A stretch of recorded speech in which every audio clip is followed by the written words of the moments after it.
So dear students, welcome again in this lecture room. जैसा कि आप जानते हैं, हम पिछले ये दिनों से मार्फॉलॉजी ऑफ फ्लावर प्लांट जो पढ़ रहे हैं, तो उसमें हमने बहुत से टॉपिक्स डिस्कस किए हैं। रोड किया है डिस्कस, उसके बाद सिस्टम किया है डिस्कस, लीव भी हमने डिस्कस किया है। उसके बाद हमने इन्फ्लोरेसेंस पढ़ी। तो अब जो नेक्स्ट पार्ट है that is called as flower.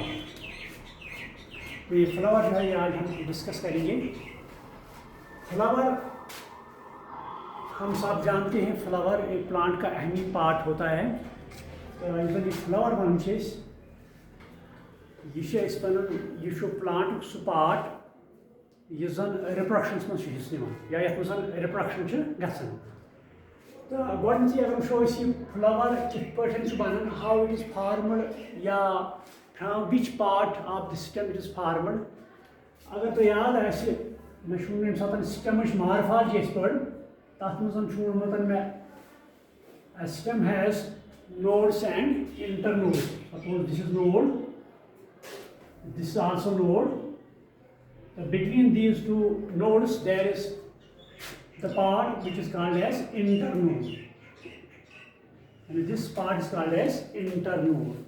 तो जो लीव बनता है वो इस नोड से बनता है, या बड़ वो इस नोड से बनता है। तो इसी नोड पर फ्लावर भी बनता है। तो ये नोड जो है, इस पर एक मेरिस्टेमेटिक टिश्यू होता है that is called as lateral, meristem. यानी इस नोड पर एक मेरिस्टेमेटिक टिश्यू होता है that is called as lateral meristematic tissue.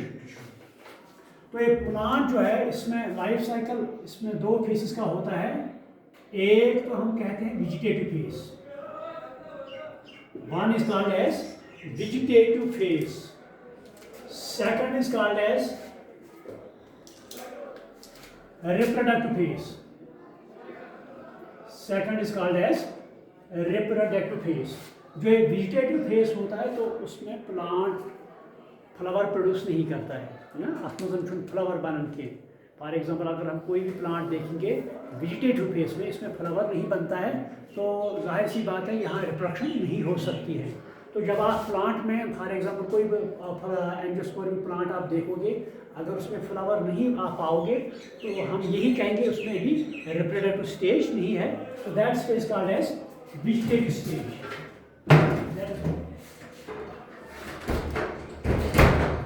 So that is called as vegetative stage. तो वेजिटेटिव का स्टेज वही खत्म होता है, उसके बाद इस प्लांट पर फ्लावर बनता है। जब इस प्लांट पर फ्लावर बनता है तो हम कहते हैं प्लांट में second stage that is called as reproductive stage. तो उसमें अब रिप्रोडक्शन होगी, फ्लावर बनाएगा, उसके बाद फ्रूट बनाएगा, फ्रूट के अंदर सीड भी बनाएगा। तो हम उस वक्त कहते हैं कि the plant is in reproductive stage. तो उस वक्त ये फ्लावर बनता है। तो मैंने यहाँ कहा, यहाँ पर एक टिश्यू होता है that is called as lateral meristematic tissue. होता क्या है, ये इंटरनोड की डिस्टेंस रिड्यूस होती है। When internode is to any distance, it gets reduced. The node gets condensed. ये condense होता है, तो उस पर बड़ जो होता है that bud becomes floral bud. यहाँ पर जो बड़ होता है that is called as, now it will be called as floral bud. That is called as floral bud. तो उस वक्त ये lateral meristem है, this will get converted into floral meristem. ये फ्लावर अच्छे से भाई जो ये lateral meristematic tissue it get converted into floral meristem. तो जब ये फ्लोरल मेरिस्टम में कन्वर्ट होगा, दिस विल फॉर्म फ्लावर। यहाँ पे फ्लावर इस नोड पर बनेगा। तो ये स्टेम पर बन गया, शूट पर बन गया ये नोड, क्योंकि इसमें मॉडिफिकेशन हुई यहाँ शूट पर। तो ये उस वक्त तक ये लेटरल मेरिस्टेमेटिक टिश्यू था, अब इसमें मॉडिफिकेशन हुई, it gets converted into floral meristem. जो ही ये फ्लोरल मेरिस्टम में कन्वर्ट हुआ तो यहाँ जिस will get convert into flower bud, तो यहाँ पे फ्लावर बनेगा। तो तभी हम फ्लावर जो है हम डिफाइन करते हैं, called as modified. Flower is called as modified shoot. क्योंकि डिफिनेशन के बारे में पूछा जाता है, डिफाइन फ्लावर, वो flower is defined as modified shoot, तो सब आप ये डिफाइन कर सकते हैं फ्लावर। तो उसके बाद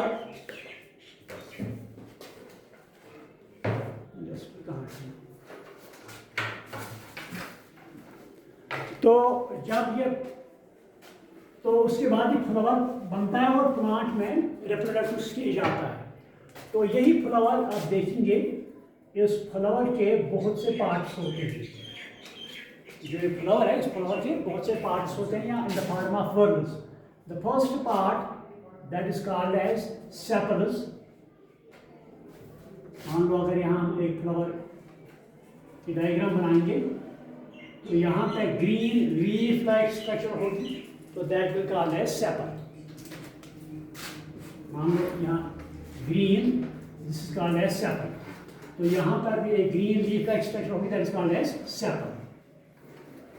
तो सेपल के अंदर then there will be colour, यहाँ पे डिफरेंट टाइप्स ऑफ कलर होते हैं, कहीं किसी में रेड होगी, किसी में ये येलो होगी, किसी में ब्लू होगी, तो this will be called as petal. तो second part that is called as petal. तो पेटल के अंदर हम देखते हैं यहाँ पे मेल रिप्रोडक्टिव पार्ट होता है, जिसे हम स्टेमन कहते हैं। वो थर्ड पार्ट का शासन stamen, third part is called as stamen. तो यहाँ पर फीमेल रिप्रोडक्टिव पार्ट होता है, that is called as carpet, that is called as carpet. ये चार पार्ट्स इस फ्लावर में प्रेजेंट होते हैं, और जिस फ्लावर में चारों के चार part, sepals, petal, male reproductive part, female reproductive part, चारों के चारों होंगे, so that flower is called as complete flower, that is called as complete flower. What is complete flower? वो complete flower is that flower in which all the valves, yeah, all the four parts, that is sepals, petals, male reproductive part and female reproductive part, जब चारों के चार इसमें parts present होंगे, तो that flower is called as complete flower. कभी कभी plant में ऐसा भी होता है कि इन चारों में से कोई पार्ट एब्सेंट होता है। मान लो किसी में ये स्टेमन एब्सेंट होंगे, कोई प्लांट उसमें कार्पल एब्सेंट होगा, या किसी में आप देखेंगे वहाँ सेपल्स पेटल्स नहीं है। तो जब हम कोई भी प्लांट देखेंगे, उसमें इन चार पार्ट्स में से कोई पार्ट एब्सेंट होगा, उसमें नहीं होगा, so that flower is called as incomplete flower, that is called as what is difference between complete flower and incomplete flower. तो जब इसमें चारों के चार पार्ट्स को हम कंप्लीट कहेंगे, कोई एब्सेंट उसको इनकम्प्लीट फ्लावर कहेंगे। तो यहाँ पर मैंने कहा, जब चारों के चारों पार्ट यहाँ होंगे, मेल पार्ट भी होगा, फीमेल पार्ट भी होगा, तो उसको हम बाइसेक्सुअल फ्लावर कहते हैं। व्हेन किस तरह लिख सकते हैं, when both the sexes are present in a flower, this is called as bisexual flower, और we can say as monoecious, monoecious, and both sexes are present in the same flower, so it is called as bisexual, या हर्मोफ्रोडाइट भी कहते हैं, मगर यहाँ पर हम bisexual देखते हैं। लेकिन कभी कभी कुछ प्लांट्स आप ऐसे देखेंगे, मतलब कहाँ प्लांट कंस्टिट्यूशन, वहाँ दो में से एक ही प्रेजेंट है। फॉर एग्जांपल हम मलबरी का प्लांट ले लेंगे, तो मलबरी के प्लांट में मेल प्लांट अलग होता है, फीमेल अलग होता है। या आप कीवी में भी देख सकते हैं, उसके लिए मेल अलग होता है, फीमेल अलग होता है। जब एक ही सेक्स इसमें प्रेजेंट हो, दो नहीं होंगे at a time, so that is called as unisexual, so that flower is called as unisexual, यानी मेल अलग और फीमेल अलग, उसे हम डाइशियस भी कहते हैं। डाइशियस, डाई मीन्स टू, यानी मेल के लिए अलग प्लांट होगा, फीमेल के लिए अलग प्लांट होगा, तो उसे हम यूनिसेक्सुअल भी कहते हैं या डाइशियस भी कहते हैं। तो उसके बाद अगर हम फ्लावर ले लेंगे, ये फ्लावर इज ट्रू, अगर उष्णता ऐसे इस फ्लावर का नीचे से एक स्टाक लाइक पार्ट होता है, जिसमें हम कश्मीरी में लोट भी कहते हैं ना। तो so that stalk like part is called as, for example यहाँ पे स्टेम है, तो यहाँ पे मान लो एक फ्लावर है यहाँ पे प्रेजेंट, तो फ्लावर जो अटैच इसको स्टेम के साथ करता है ना, flower should be attached to stem. This part is called as pedicel. It is called as pedicel. So the pedicel is a stalk-like structure which attaches flower with stem. तो कुछ plants आप ऐसे भी देखेंगे जहाँ ये पेडिकल क्या absent होता है, यानी उनमें प्रेजेंट नहीं होता है, तो उनको हम क्या कहते हैं, sessile.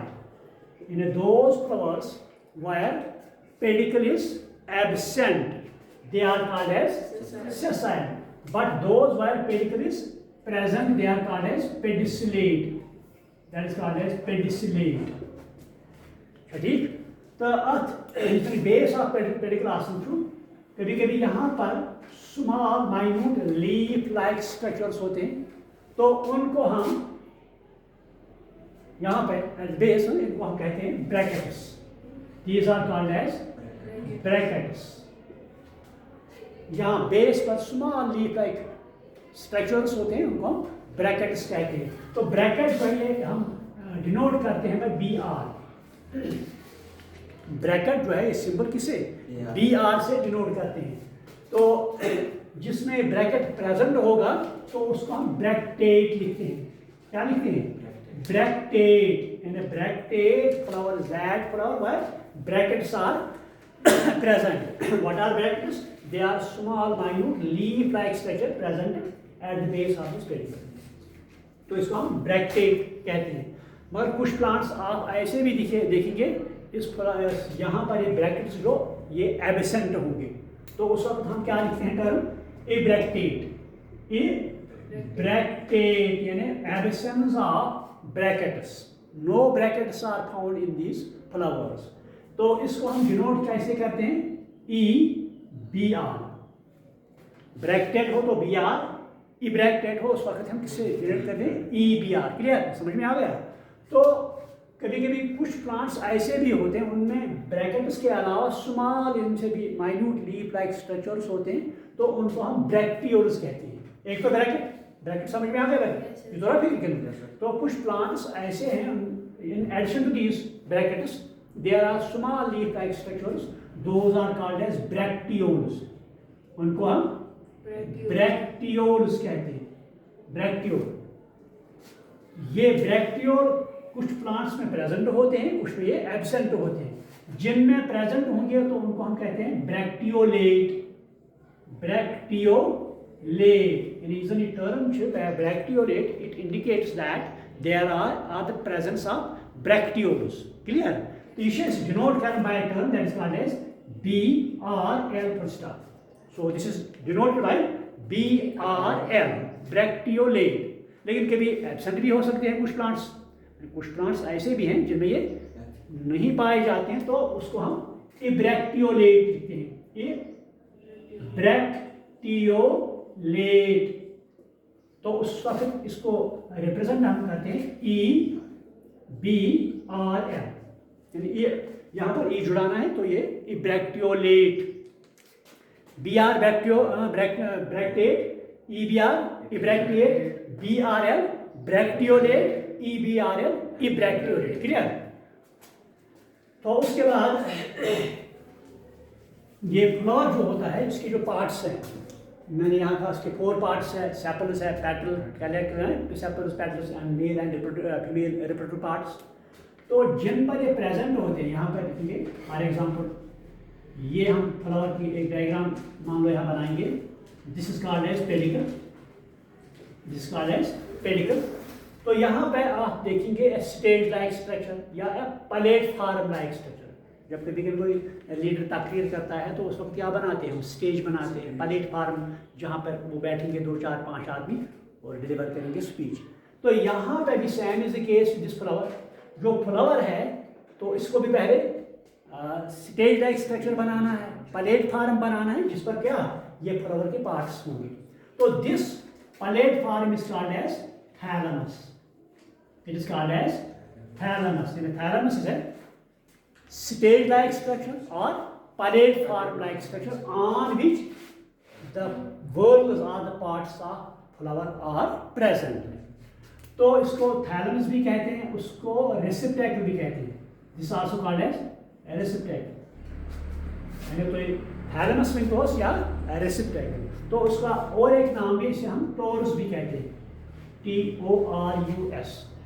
वो थैलेमस जो है आप थैलेमस भी कह सकते हैं, आप रेसिप्टेकल भी कह सकते हैं, आप टोरस भी कभी कभी आ सकता है। What is torus, what is receptacle और व्हाट इज थैलेमस, वो all the three terms have same meaning that refers to thalamus. तो वो बट ये थैलेमस का प्रोडक्ट इसका रोल क्या है?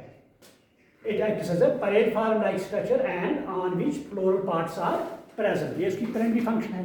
लेकिन कभी कभी ऐसा भी होता है कि कुछ प्लांट्स में जब फ्रूट बनता है, आप तो जानते हैं जो fruit formation takes place from the wall of ovary, ovary wall आसन छु ओवरी वाल पेटन छु फ्रूट बन, the fruit is formed from the ovary wall, so that is called as, so this gives fruit, then fruit is formed from ovary wall, this is called as true fruit।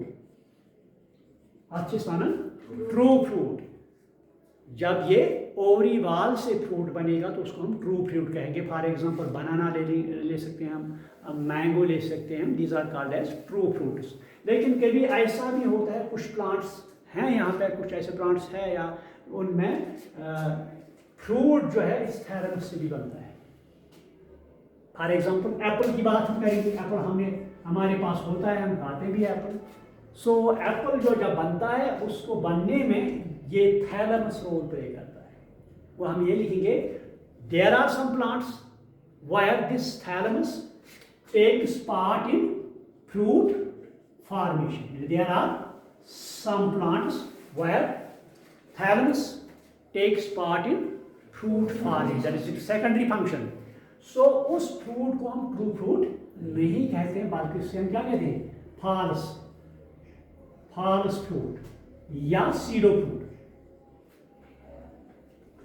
उसको हम false fruit कहेंगे या SIDO fruit, यानी वो fruit जो सिर्फ ovary वाल से नहीं बनता है बल्कि और पार्ट्स, फॉर एग्जाम्पल थैलेमस में रोल प्ले करेगा फ्रूट बनने में, तो उसको हम फॉल्स फ्रूट कहते हैं। एग्जाम्पल क्या ले लेंगे हम? एप्पल जो है दैट इज फॉल्स फ्रूट। ये तो रहा थैलेमस। तो उसके बाद ये थैलेमस ले लीजिए, आप यहां से ले लीजिए हम। First part there are green leaf like structures. सुनो आप यहां से, green leaf like structures, so these are called as sepals, these are called as sepals. तो ये सेपल्स जो हैं इनका नंबर एक प्लांट में डेफिनेट होता है, but varies from species to species. मिसाल के तौर पर अगर हम एप्पल की बात करेंगे, एप्पल आपने देखा एप्पल ट्री, तो अगर हम उसमें सेपल्स गिनेंगे तो इसमें 5 आएंगे। जो भी एप्पल ट्री आप देखोगे इसमें 5 सेपल्स है। उसके बाद हम मस्टर्ड ले लेंगे, मस्टर्ड आपने देखा है, मस्टर्ड सरसों तेल है ना जिसको हम खाते हैं, अगर आप उसमें देखोगे उसमें 4 सेपल्स हैं, 4 सेपल्स, हाफ उठते there will be 4 sepals. So we can say the number of sepals in a species is different, but from species to species it varies. अगर हम एक स्पीशीज को दूसरी स्पीशीज के साथ कंपेयर करेंगे तो वहाँ नंबर ऑफ सेपल्स डिफरेंट, ठीक। तो ये sepals they are present in a whorl, the sepals are present in a whorl. वो वर्ल्ड आप इस तरह लिखो, वर्ल्ड ऑफ, यहाँ से लिखो whorl of sepals is known as calyx. Worm of Cephalus is known as calyx, CALYX, is known as calyx। तो calyx जो है K से डिनोट करते हैं, इस पर ब्रैकेटेड में वन BR, इसे पठन we can denote this calyx by K, clear. तो उसके बाद देखते हैं हम अंदर से this coloured leaf like structures, तो they are called as petals. जिस तरह सेपल्स वर्ल में होते हैं, पर सेपल्स वर्ल बनावन इथे पर्सन petals they are make a whorl, and whorl of, ये लिखो आप, whorl of petals is known as, whorl of petal is known as corolla. Whorl pattern is known as corolla. Define corolla. Corolla, it refers to this whorl patterns. तो ये इनका number भी एक species में different होता है. For example यही ले लेंगे हम मस्टर्ड, इसमें आप 4 पैटर्न्स देखेंगे. आप येलो एप्पल में आप 5 पैटर्न्स देखेंगे. So within the species it number is different. From species to species it varies. वो ये नंबर ऑफ सेपल या पैटर्न जो है ये हम इस्तेमाल करते हैं एक स्पीशीज को आइडेंटिफाई करने में. मान लो आप यहाँ एक स्पीशीज है, प्लांट की स्पीशीज है, इसका फ्लावर है, आपको पता नहीं है. अगर आप देखेंगे नंबर ऑफ पैटर्न्स तो मैंने कहा कि ये उनका नंबर जो क्या है एक स्पीशीज में ये डिफरेंट होता है. तो ये हम स्पीशीज आइडेंटिफाई करने में इस्तेमाल करते हैं. So this is called as corolla. It is represented by C. Corolla is denoted by letter capital C. It is denoted by letter capital C. उसके अंदर जब हम जाएंगे तो यहां हम मेल रिप्रोडक्टिव पार्ट, हम अब पैटर्न्स के अंदर जाएंगे तो यहां पर मेल रिप्रोडक्टिव पार्ट है, that is called as stamen. That is called as stamen. तो स्टेमन जो है इसके 2 पार्ट्स होते हैं. एक this is head like structure, this called as anther. This called as anther. यहां पे दिस कॉल्ड एज स्टॉक या फिलामेंट या स्टॉक लिख दिया. तो स्टॉक की वजह से थैलमस के साथ जुड़ जाता है. तो ये स्टेमन जो है these are also present in whorl. ये भी वर्ल में प्रेजेंट होते हैं. वर्ल क्या होता है ना, सर्कल लाइक स्ट्रक्चर बनाएगा. तो we can write down here the number of या stamens are also present in a whorl. यानी वर्ल ऑफ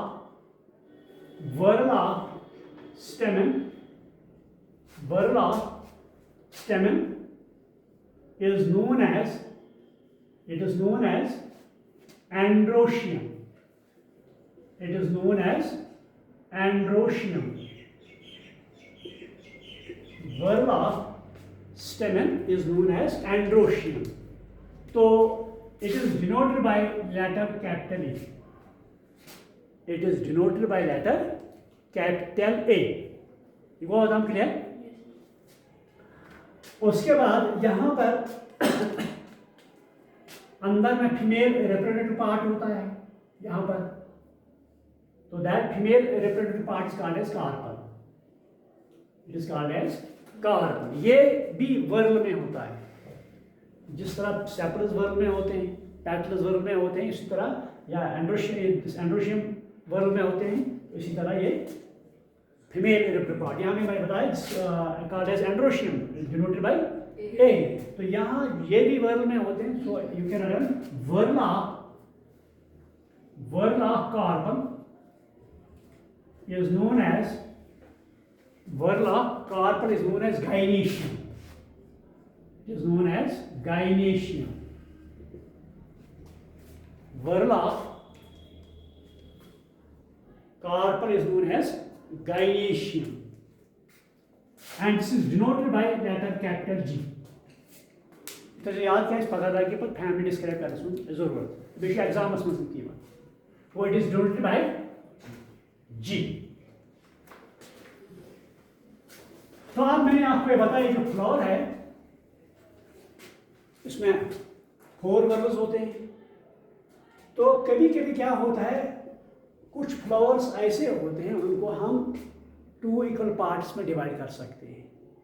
यहाँ से ले लो, यहाँ से ले लो, या कहीं भी तरह हम इनको 2 इक्वल, फॉर एग्जाम्पल अगर हम सर्कल लेंगे, इस सर्कल उसको हम 2 पार्ट्स में तकसीम कर देंगे. कहीं भी प्लान लो हर तरह से हम इसको 2 इक्वल पार्ट्स में डिवाइड करते हैं. That is called as symmetry. That is called as symmetry. Symmetry यानी में a flower can be divided into 2 equal parts. Into 2 equal parts. It is called as symmetry. That is called as symmetry. When flower is divided into 2 equal parts, it refers to this symmetry. जब हम देखेंगे कुछ flower, for example हम ये mustard का flower लेंगे, mustard, हम बाहर जाएंगे फील्ड में, हम देखेंगे अभी क्लास के बाद हम देखेंगे मस्टर्ड जो है, मस्टर्ड, इसमें 4 पेटल्स आते हैं, इसमें 4 पेटल्स होते हैं। तो हम इस मस्टर्ड को 2 इक्वल पार्ट्स में डिवाइड कर सकते हैं। यहाँ से ले लो 2 इक्वल पार्ट्स, यहाँ से ले लो 2 इक्वल पार्ट्स, यानी कोई भी प्लान ले लो उसको हम 2 इक्वल पार्ट्स में, तो that is called as radial symmetry also. अच्छे से क्या, radial symmetry, that is called as radial symmetry. तो जब एक फ्लावर, अब ये समझ लो फिर लिख लो, जब एक फ्लावर 2 इक्वल पार्ट्स में डिवाइड होगा इन एनी प्लान, किसी भी प्लान में हम इसको 2 इक्वल पार्ट्स में डिवाइड, तो उस फ्लावर को हम कहते हैं एक्टिनोमॉर्फिक। उसको हम क्या कहते हैं, एक्टिनोमॉर्फिक, एक्टिनोमॉर्फिक, ACTINO, एक्टिनोमॉर्फिक, यानी when a flower is divided, when a flower is divided into 2 equal parts, 2 equal parts at any plane, ये साथ लिखना है, at any plane, that flower is called as actinomorphic, that flower is called as actinomorphic, that is called as actinomorphic, and it is represented by a circle with plus or cross sign in the sun. Board की तरफ देखो आप, ये किस पर कर represent, इस बनाओ सर्कल, सर्कल हम बनाएंगे तो उसको हम प्लस साइन लिखेंगे, so that will be called as actinomorphic, it is represented by this symbol, it is called as actinomorphic, clear. तो कुछ फ्लावर्स ऐसे होंगे आप देखेंगे उनको हम 2 इक्वल पार्ट्स में डिवाइड कर सकते हैं, मगर नॉट एट एनी प्लान। मतलब कुछ फ्लावर्स ऐसे हैं, तो यहाँ पे एग्जांपल ले लो, लिख लो आप मस्टर्ड, ये लिख लो आप मस्टर्ड, एग्जांपल लिखो आप mustard, mustard, datura and chilli, datura, datura and chilli, chilli जानते हो, चिली कैसे एनसीईआरटी एग्जांपल दी कैसे ऑब्जेक्ट दिए, आप मस्टर्ड, दातुरा एंड चिली, इसका है एक्टिनोमॉर्फिक, इसका है actinomorphic,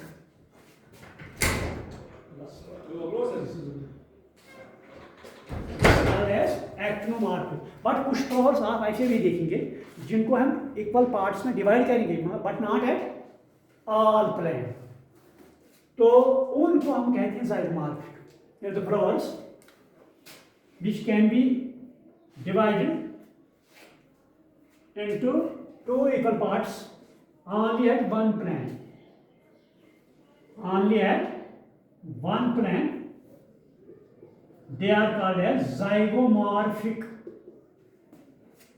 they are called as zygomorphic, zygomorphic. Now, those flowers which can be divided into 2 equal parts only at one plane, they are called as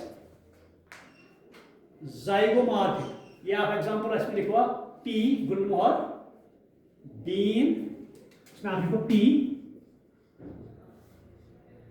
Gulmohar, MOHR Gulmohar,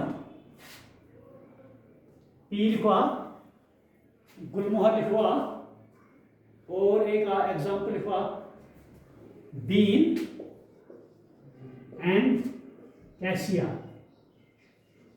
and cassia, pea gulmohar, bean and cassia, ये NCERT आपके NCERT में examples हैं।